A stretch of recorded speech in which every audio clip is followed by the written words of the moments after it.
लोक जागर इंडिया। यही आने वाला कल है, यही मेरे देश का कल है। एक नया इतिहास लिखेंगे। साथियों नमस्ते, मैं हूं ज्ञानेश वाकुड़कर और आप देख रहे हैं लोक जागर इंडिया चैनल। साथियों, कल रामनवमी थी। प्रभु रामचंद्र के नाम से इस देश में बहुत बड़ी राजनीति हुई, बहुत बड़े हंगामे हुए, क्या क्या नहीं हुआ। कई लोगों की जानें चली गई, कुछ लोगों की सत्ता आ गई और राम नाम के माध्यम से, राम नाम मंदिर के माध्यम से इस देश को ठगा गया, इसमें कोई शक नहीं। वो जो चैरिटेबल ट्रस्ट है वहाँ का, उसमें तो ऐसा कर दिया कि वो जमीन के मामले में कितने घोटाले हो गए, कितना करप्शन हुआ। और फिर राम मंदिर ट्रस्ट में जो है उसमें भी 15 लोगों में से मेरे ख्याल से जो भी है तो एक ही दलित है, बाकी ओबीसी को किसी को नहीं लिया गया। फिर भी ओबीसी लोगों की आंखें खुलती नहीं है। ये लोग समझ में ही नहीं है, यानी समझते ही नहीं है, सोचते ही नहीं है। दिमाग अपना कहीं तो भी गिरवी रखा है। ऐसा लगता है कि भाई राम को अगर चाहते हो आप और राम मंदिर में वो जाने से ओबीसी को ही रोका जाता है और फिर भी आप उसके लिए दंगे करोगे, फसाद करोगे, किसी के घर में घुसोगे, किसी को मार दोगे। ये कहाँ का न्याय है, समझ में नहीं आता है। साथियों, बात करते हैं वर्धा जिले की। वर्धा जिले में, महाराष्ट्र में एक वर्धा जिला है और वर्धा जिले में देवळी नाम का एक तालुका प्लेस है। विधानसभा मतदार क्षेत्र भी था। वहाँ के विधायक जो है रामदास जी तड़स, पूर्व विधायक है। पहले मतलब एमएलसी थे, बाद में सांसद थे, अभी वो पूर्व सांसद हो गए हैं। बीजेपी के बड़े नेता है या नहीं क्या बोले, क्योंकि वो बीजेपी में कोई नेता वेता नहीं होता है। बीजेपी में सिर्फ गुलाम होते हैं। आप मंत्री रहे, आमदार रहे, खासदार रहे, उनके इशारे पे काम करना पड़ता है। वो जूते तो चाटने के लिए नहीं बोलते हैं, मगर करीब करीब औकात तो वही रहती है आमदार खासदारों की, सांसदों की। मंत्रियों तक की कोई औकात नहीं होती है बीजेपी में। वो गुलामों की पार्टी है। रामदास तड़स कोई बहुत बड़े विचारवंत या क्या बोले हैं कि कोई बहुत बड़े नेता तो थे नहीं। कोई ना कोई आमदार खासदार बनता है तो उसमें उनका नंबर लग गया है। दत्ताजी मेघे जो थे तो वो इनके साथ में चले गए, बीजेपी के साथ में चले गए। फिर तड़स भी उनके साथ में चले गए। तड़स को उधर उन्होंने भेजा था। फिर कई लोग हैं उनके, खैर छोड़िए। तो इन लोगों को औकात दिखा दी। तड़स को जो हिंदू हिंदू करते थे, वो तड़स को उन्हीं के गांव में, वहाँ के शायद नगराध्यक्ष भी थे, तो उन्हीं पहलवान भी थे, अच्छे आदमी वैसे भले हैं, वो कोई बुरे आदमी नहीं बोल सकते हैं। लेकिन गलत लोगों की संगत में जाओगे, अगर विचार ही आपके पास में कुछ नहीं होगा और आप गुलामी में ही जकड़े होंगे दिमाग से लेकर, तो फिर तो आपको कौन बचाएगा। तो बात राम मंदिर की है। कल रामनवमी थी और रामनवमी के उपलक्ष्य में वहीं के राम मंदिर में, जो पुराना मंदिर है, वहाँ पे वो प्रभु रामचंद्र की पूजा करने के लिए चले गए। उनको लगा कि भाई अपन तो बहुत बड़े नेता है, मगर वहाँ के विश्वस्त जो है मुकुंद चौरीकर, उन्होंने इनको हकाल दिया, गर्भगृह में जाने से मना कर दिया, अपमानित किया, बोला कि नहीं यहाँ नहीं जा सकते। आज तक गए थे, आज तक कभी नहीं रोका, मगर पहली बार ये हुआ है। तो ये हिंदू राष्ट्र की आहट है। देखिए, वर्धा जिले में हिंदू राष्ट्र आ गया। एक कोई ट्रस्टी है जो, उसकी औकात क्या है। एक ट्रस्टी है, 8, 10, 50 लोग जो भी ट्रस्टी मतलब मेंबर्स होंगे, 7 या 3 ट्रस्टी रहते हैं। तो ऐसे इसमें एक ट्रस्टी की हिम्मत ऐसे कैसे हो सकती है। कितने बड़े नेता अगर है, एक्स एमपी है, तो उनको गर्भगृह में, और इसके पहले कभी रोका नहीं, वो जाते थे। खुद उन्होंने बोला है, मतलब रामदास तड़स जी ने बोला है कि मैं वहां पे जाता था। अभी पहली बार ये वाकया हुआ, तो ये मस्ती कहाँ से आई है चौरीकर के, मुकुंद चौरीकर है, तो ये मस्ती कहाँ से आ गई कि ओबीसी का जो एक मतलब ओबीसी से बिलोंग करता हुआ आदमी 52%, 60% की संख्या है, मगर उसी ओबीसी समाज को बीजेपी वाले या सनातनी हिंदू धर्म वाले, खुद को अभी सनातनी बोल रहे, वो हिंदू भी नहीं बोलते हैं, वो हिंदू धर्म से अलग हो रहे हैं। वो लोग धीरे धीरे अलग हो रहे हैं। मगर हमारे लोग ऐसे हैं कि उनको तो कोई अकल है नहीं, वो सोचेंगे ही नहीं। जूते से मारोगे तो बोलेंगे नया जूता है, जूते की कीमत देखो कितना इतना बड़ा महंगा जूता मेरे ऊपर इस्तेमाल किया है, तो ये तो मेरा सम्मान है। ऐसी लाचारी उनमें है। ऐसी लाचारी शिवाजी महाराज के वंशजों में भी है। बाबा साहब आम्बेडकर के प्रतिनिधि जो है, वो जो बाबा साहब का नाम लेते हैं, उनमें भी आ गई है। ओबीसी तो पहले ही बिका हुआ है। उनके ओबीसी के कितने नेता उनके शरण में है, उनके कितने नेता उनके शरण में है, क्योंकि इनको अपनी अपनी संस्थाएं, अपनी अपनी जागीर बचानी है। इसीलिए राहुल गांधी ने बोला था, अशोक चौहान जैसे आदमी को बोला, या फिर वो सिंधिया वगैरह उन लोगों को भी बोला कि भाई जाओ, आपको अपनी जागीरदारी बचानी है, अपना पाप छुपाना है, तो उसके लिए जाओ, हम लड़ेंगे। राहुल गांधी ने बोला था, सोनिया गांधी ने बोला था, और जनता भी लड़ेगी। कहने का मतलब खैर छोड़िए।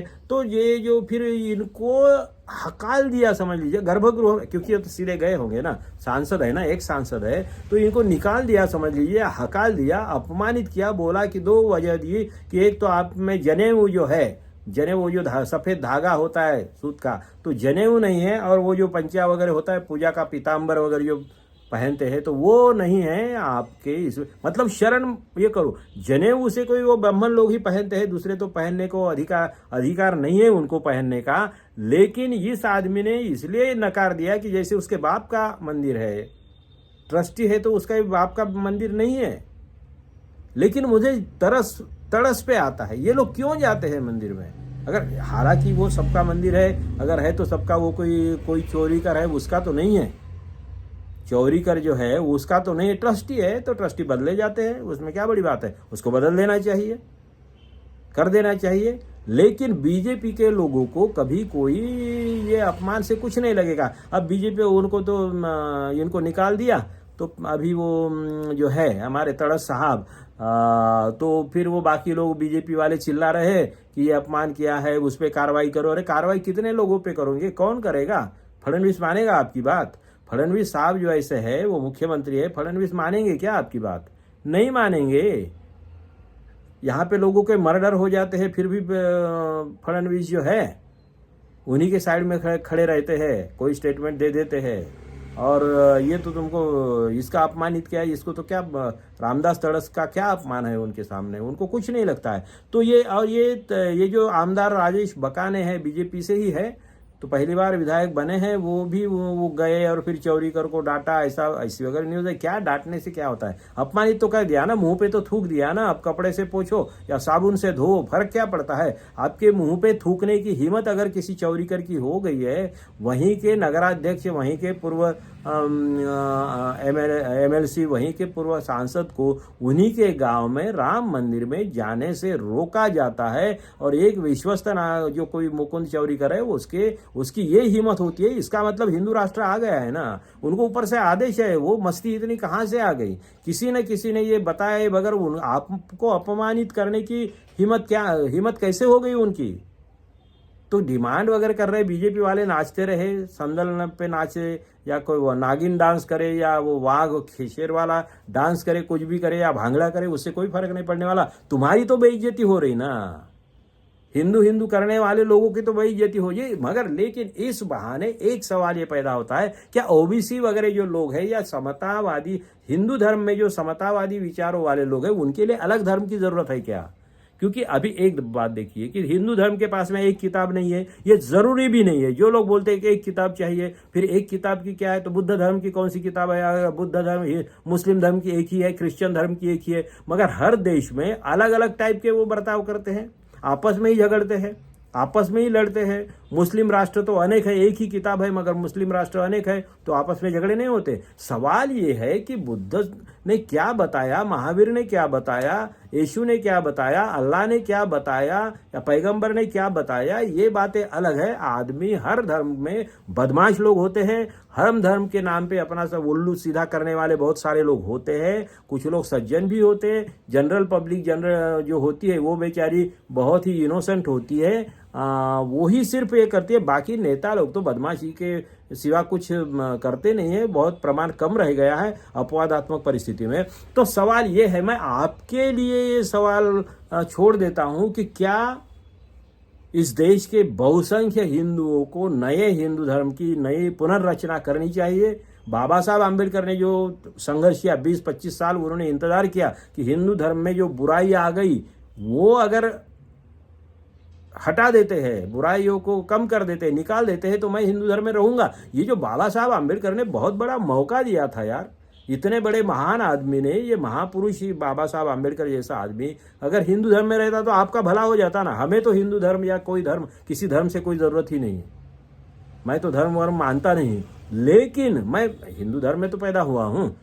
तो मैं कहने का मतलब क्या है कि अगर अच्छी सोच लेकर बाबा साहब ने जो बोला था, मौका दिया था, वो गलतियां कर ली हिंदू धर्म के पाखंडियों ने, लेकिन क्या आज ये हिंदू धर्म का पूरा शुद्धिकरण होना चाहिए, हिंदू धर्म को नए नाम से प्रस्थापित करना चाहिए, क्योंकि कोई बोलते है, कोई बोलते नहीं है। तो मुझे लगता है कि समतावादी हिंदू धर्म, संतों ने जो कहा है, स्वामी विवेकानंद ने जो कहा, कई संत है, कितने नाम ले लूं मैं, समतावादी विचारधारा है ही हिंदू धर्म में। तो समतावादी हिंदू धर्म का जो प्रवाह है, हिंदू धर्म में जो एक प्रवाह है, जैसे बुद्ध धर्म में भी है, हीनयान है, महायान है, नवयान है, और भी कुछ यान है, जैन धर्म में भी श्वेतांबर है, वो बाकी और भी है ना, मुस्लिम में है, शिया है, सुन्नी है, तो कई ऐसे हर धर्म में अलग अलग ये होते, प्रवाह होते। तो हिंदू धर्म में आप सोचिए कि क्या हिंदू धर्म में समतावादी हिंदू धर्म की प्रस्थापना, पुनर्स्थापना करनी चाहिए। समतावादी हिंदू धर्म नाम से नई विचारधारा या पुरानी विचारधारा को सही तरीके से रखा जाए, उसकी कोई एक किताब लिखी जाए, हो अगर कोई है तो क्या आगे, क्या हिंदू धर्मियों को, ओबीसी को, या जो भी समता में विचार रखते हैं, 110 करोड़ लोग हैं साहब इस देश में, 140 करोड़ की संख्या में 110 करोड़ है, तो हिंदू धर्म है नहीं वगैरह वगैरह फालतू बकवास बातें करने वालों ने, दोस्तों से मैं रिक्वेस्ट करूंगा कि ये फालतू का बकवास छोड़ दीजिए। जो है इतने सारे लोग, तो उनका नए सिरे से एक नया विचार रखा जाए, समतावादी हिंदू धर्म की नींव रखी जाए, या फिर उसी को मतलब जो है असल में उसको नए सिरे से लोगों के सामने लाया जाए। क्या ज़रूरत है, इस बात पे आप चर्चा करिए, अपने सुझाव दीजिए। आप देखते रहिए लोक जागर इंडिया चैनल, लाइक करिए, शेयर करिए, सब्सक्राइब करिए। धन्यवाद। आने वाला कल है, यही मेरे देश का कल है। एक नया इतिहास लिखेंगे।